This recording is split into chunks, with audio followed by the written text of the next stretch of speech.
their God, then take their education, and then take their children. Ain't nobody taking my God, and I don't believe.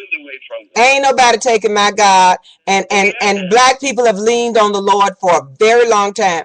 Here's the problem I have, Bishop, with your party. Why do they say all the racist mess they say? And let me ask you this before we go any further. Do you believe that this is voter suppression going on?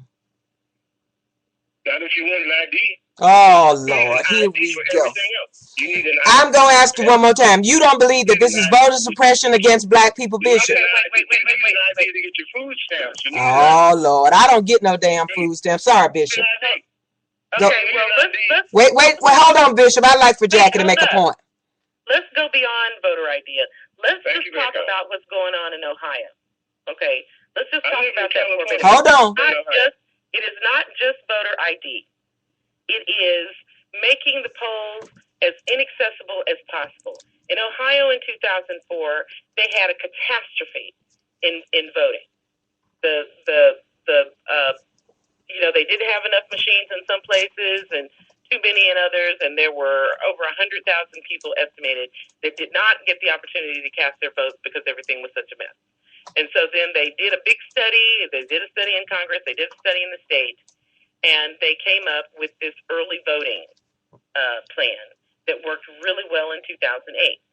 Well, this year, in 2012, right before the next presidential election, the Republicans are cutting back on early voting.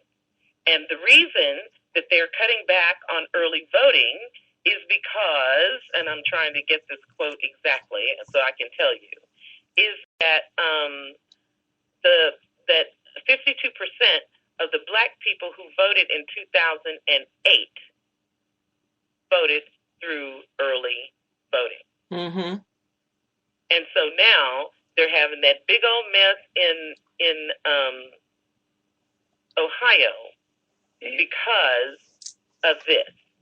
And wait a second, I'm just trying to find, because I do have that here somewhere. Because one of the state officials in Ohio made the point. He said that they didn't feel that they needed to go into any type of contortions just to accommodate urban Reed African American voters. He doesn't want those Negroes at the polls. That's what they're trying to do in Ohio. And you don't believe that, Bishop? You don't see any racism going on in your party towards black people, women, and others? You don't see it? I can ask you the same question. I'm asking you first, though. Well, I want you to answer that. This is called Ask a Republican. Wait a minute, you asked me a question? Mm-hmm. I haven't seen the story. I don't live in Ohio. I haven't seen the story. I'm just talking about all over the country, Bishop. You don't. Well, you gave me Ohio. I no. Well, Jackie did, but I stopped to ask you a question. I haven't seen the story. Do you see the news? To be true, well, you asked me about Ohio. No, Jackie did. This is Brenda. Okay, go ahead and answer Jackie. You asked me about Ohio. Okay.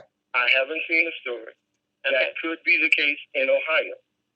Okay. So far as Ohio goes, that could be the case. If that is what the story is, that's what the story is. But you can still belong to a party that tries to do this. The same rules apply when it comes to the Democratic Party since 1956, where they have made sure that the mother is on welfare and the daddy is out of the house. That's been going on since 1956. Okay, Bishop. Here's the question I have for you. Okay. Why is it that the top 10 inner city in America are run by liberals, Detroit being one of them? Yes. And they are the most run down in all of America. Why is Detroit, which is more black than any other city, why is it so run down? And the liberals in charge of it. Why is it one of the... I have a couple of ideas about that. Okay, may I hear them? You want to hear them? Yeah. Oh, thank you. Well, Well, one of the things that has happened in the Detroit area is that they have lost a lot of their industry. And I will grant you that the loss of jobs in the automotive industry and the ancillary industries that support it, I know that falls on the doorsteps of both Republicans and Democrats. Okay, I do understand that. But without a sound economic base, you're not going to have a thriving metropolis. Okay. And we see that not just in Detroit, but all through that area known as the Rust Belt, those areas that depended on heavy industry, steel, manufacturing, those kind of things, because folks like your candidate, Mitt Romney, saw a better opportunity to have things manufactured overseas by child labor. But did you also know that those in the inner city, those who run the inner city, are not Republican? They are not independent. They are liberal. Well, we already got an example of how the Republicans can run something, Bishop, for 8 years. Were you a George Bush supporter? Did you? Let me ask you. You believe that things now, as the Republicans spout every day? 3.5 years. Wait just a moment, Bishop. Let me ask you this question. I'm gonna give you this. George did run up in 8 years, $4 trillion. How much did Obama run up in 3.5? Whatever. Barack ain't losing no jobs. The country ain't off the cliff. That assumption is erroneous. That's my question to you.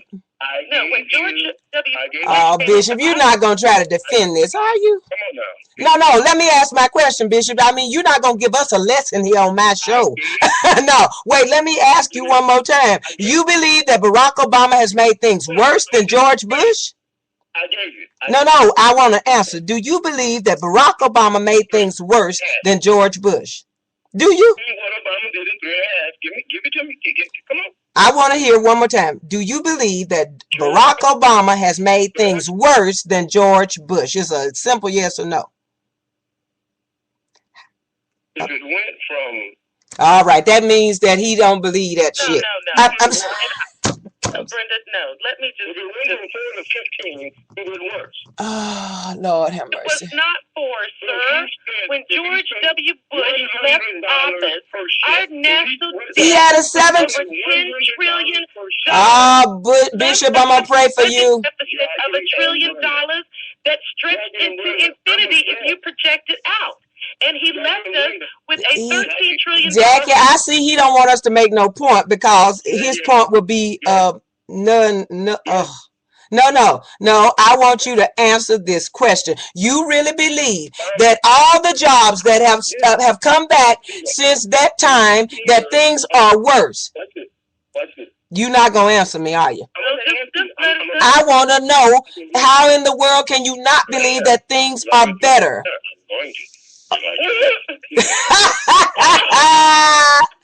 All right, he coming through the form real Republican. I ain't going to answer that.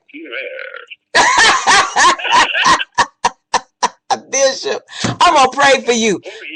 Will you come back to the show again, Bishop? Put $4 billion, $trillion. He had a $7 trillion surplus when he took over. He ate that up and then he went through some more. 3.5 years. Okay. You can go ahead and act silly if you want, but I want to know if you will come back to the show, Bishop. No. Here is what in 1 second. Will you come back to the show, Bishop? $100 per share. I ain't trying to hear these lies. I want to know if you'll come back to the show. Our time is up, Bishop. I can see you are a Republican, stark, tornado crazy. Okay, so we gonna tell you we appreciate you coming into the Lions Den, but you talking that frackle-knackle bull stuff, and we ain't trying to hear it. I just wanted to hear a real Republican explain something, and so now we know why the party is like the party is. Okay, look, Brenda, but it's time to let you go, Bishop. If we got another segment and a guest from Ireland that's coming on. Are you going to invite me again? I would love to have you again. If you don't start acting like you smoking some crack, just talk to us and tell the truth. Now, see, I have not said anything about you. Well, you can say something about me. Bishop, thank you so much. You have not, Bishop, and I appreciate it. I said if you don't talk like you're smoking crack. Now I ain't gonna accuse you of smoking no crack. Oh, come on, thank you very kindly. Bishop, we want to call you next week because you are great. I mean, the chat room is filling up, and people are having a fit. Well, you have to make it 2 weeks. Oh, that's right. Every other Tuesday. So we won't talk to you next Tuesday, but we will talk to you the Tuesday after. Now, Pete sent us a great one. Yes, he did. And yeah. It really, seriously, thank you, Bishop. I cuss every now and then, Bishop, but you know, my daddy was a preacher. I try not to disrespect the road, but you didn't come in here as a man of God. You came as a Republican. So that is why then I cuss a little bit. But we want to have you back. But our time is past, way past you because it was so interesting having you here. Well, I'm glad you're here. Now listen, Jackie, he is fun. I told you he was going to be fun. Yes, absolutely. Okay, but we have to roll, Bryn. Yes, Bishop, we thank you. We'll talk to you not next Tuesday, but the Tuesday after. You're welcome. Okay, darling. Bye-bye. Oh, Jackie. Okay. What I tell you, Jackie, last week? Yeah, you told me. All right. But here was like, oh Lord, here we go now. Yeah, but he is fun, and I really love that he is fun, and he stayed in here and took the heat. Not only that, but you know, like we just all talking up just good. By the way, I'll talk. Yeah. I can't wait to listen back to this to see if we could hear anything. Okay. Well, you know, Jackie, I tried to let him. I tried to give him a little leeway to let him talk, but he trying to indoctrinate us with that bullshit. And I couldn't listen to it no more. Well, you know, listen. Everything in 1956, 1970, 1926. So, you know, I mean, it all depends on, you know, he who controls the history, right? Yeah. So look, but we got to go ahead and take our break. So that's right. That's right. Coming up on the line, y'all. And I tell you, I'm gonna try not to shoot my own monitor and screen every time I see Skype trying to get some business out of me, trying to tell me my computer running slow.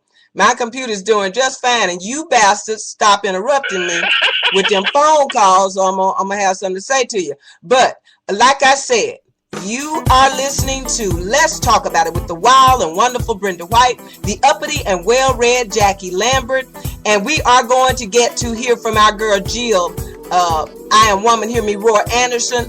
But because the bishop took up a little bit of our time with that frackle-knackle bullshit, we are running a little behind. But that's okay. I own the show. We have to give up another 15 minutes. But coming up on the line is the voice for the voiceless, Darcy LeShore de la Prosa from Carlow, Ireland.